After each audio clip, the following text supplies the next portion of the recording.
Now, with the headlines, with the U.S. Senate and House of Representatives heading into their end-of-year recess, plans to debate President Biden's Build Government Bigger bill have been punted into January. When asked yesterday by a reporter if this was a setback, White House Principal Deputy Secretary, Press Secretary Karine Jean-Pierre responded by giving the big picture. He turned around a failing COVID response and a sputtering economy, and he's taking strong action to address the financial challenges that Americans care about the most. His leadership and bills and those bills now resulted in unprecedented economic recovery that is the envy of the world, historic job growth, the fastest drop in unemployment in history, strengthened supply chains, and boosted competitiveness against China. We delivered because we stayed focused on what the American people care about and did the work. That's exactly what's happening here.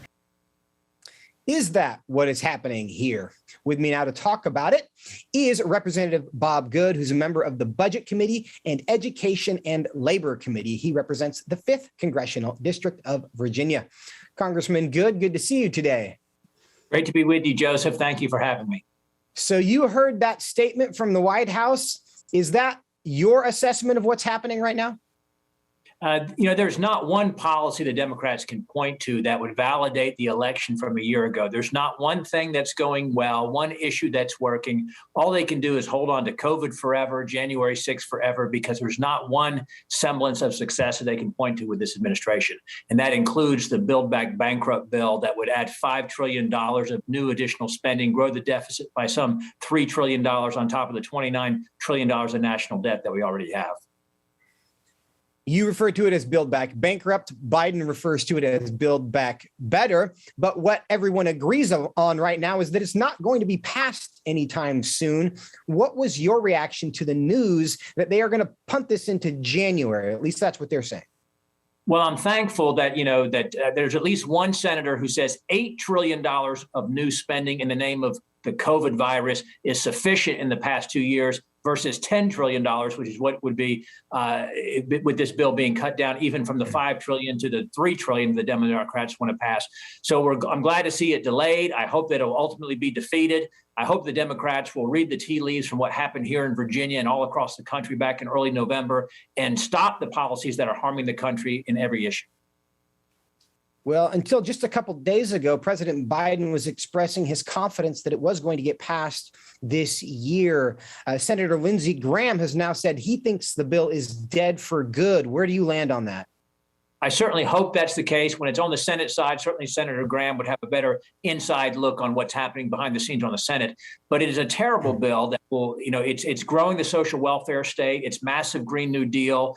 It's paying more people not to work at a time when we have 11 million jobs. It's free childcare, free daycare. They tried to have amnesty for tens of millions of illegals. Apparently, the parliamentarian is not going to let them do that. It's free college, terrible, more socialist welfare policies, growing the dependent state at a time when we need to be encouraging Americans to go to work. We have 11 million open jobs in this country. Inflation's at record levels.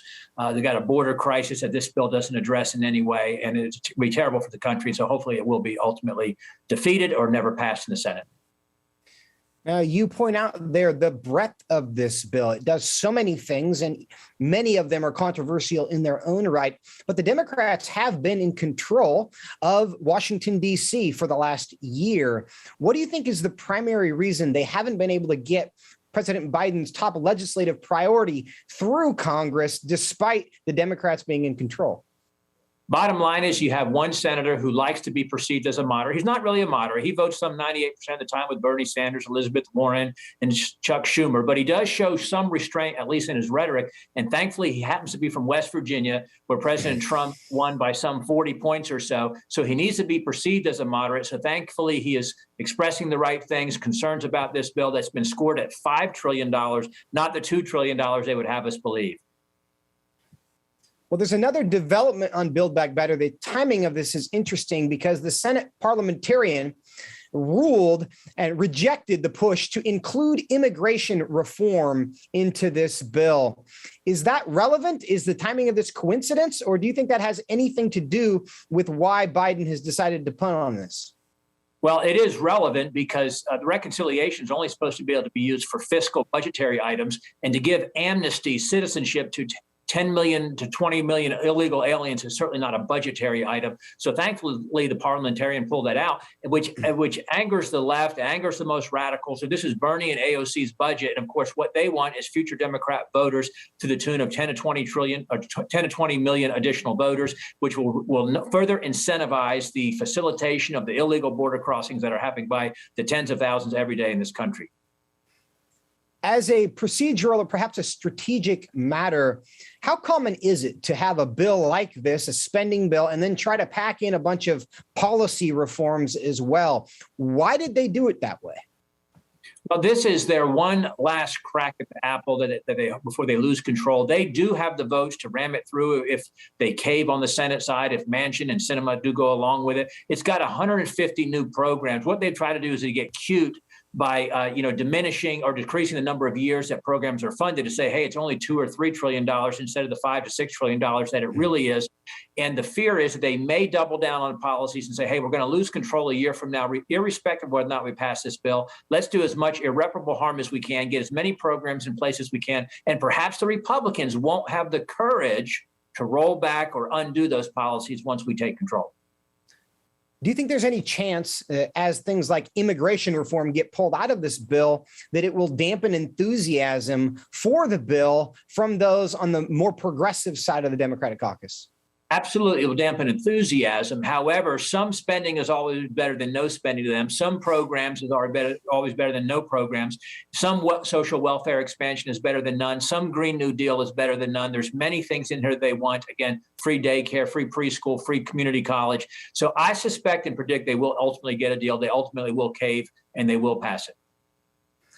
Another issue I want to talk about with you, there was a lot of conversation about an alleged offer from the Department of Justice of $450,000 to settle a lawsuit by the ACLU against the United States on behalf of illegal immigrants who were alleged to be separated from their parents during the Trump administration. The Department of Justice seems to be walking back from that offer. What's happening here? Thankfully, it seems that they are walking back only because of the transparency of sunlight being shined upon it. They wanted to do this. Of course, perhaps no one told the president. I don't know if he was lying to us when he said it wasn't true or if he just didn't want us to know that it was true.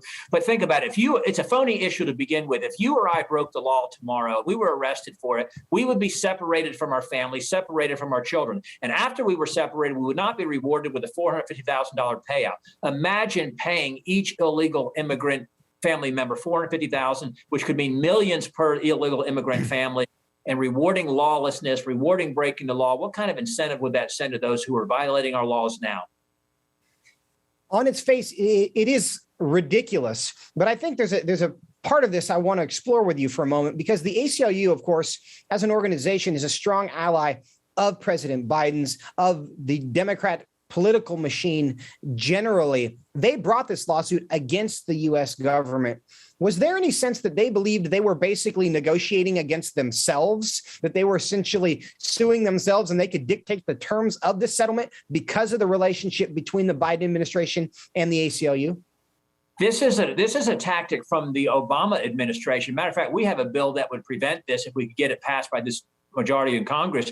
But what the Biden administration, the Obama-Biden administration, I should say, of the previous 12, 13 years ago, is they would get these outside groups like the ACLU to sue the federal government to get what they wanted. And then the federal government would settle with these organizations and therefore create government policy as a result of that settlement.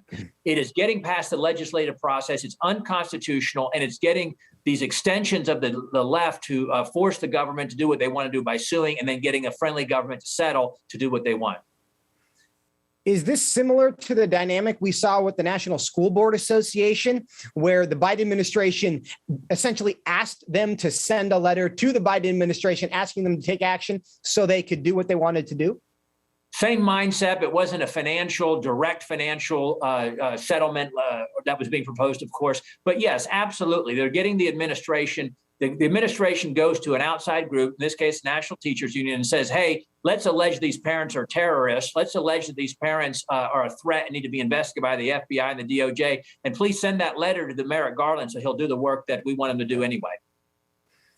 I just think it's helpful to kind of connect the dots between these situations so people can understand how common it is for those in the White House to actually be cooperating with the people who are alleged to be kind of independent outsiders, and really they're a team working together on this. But Congressman Good, there's one other issue I want to talk about, because you sent a letter to the Secretary of Veterans Affairs encouraging him to grant access to the Arlington National Cemetery in regards to a Wreaths Across America Day. Tell us what's happening there.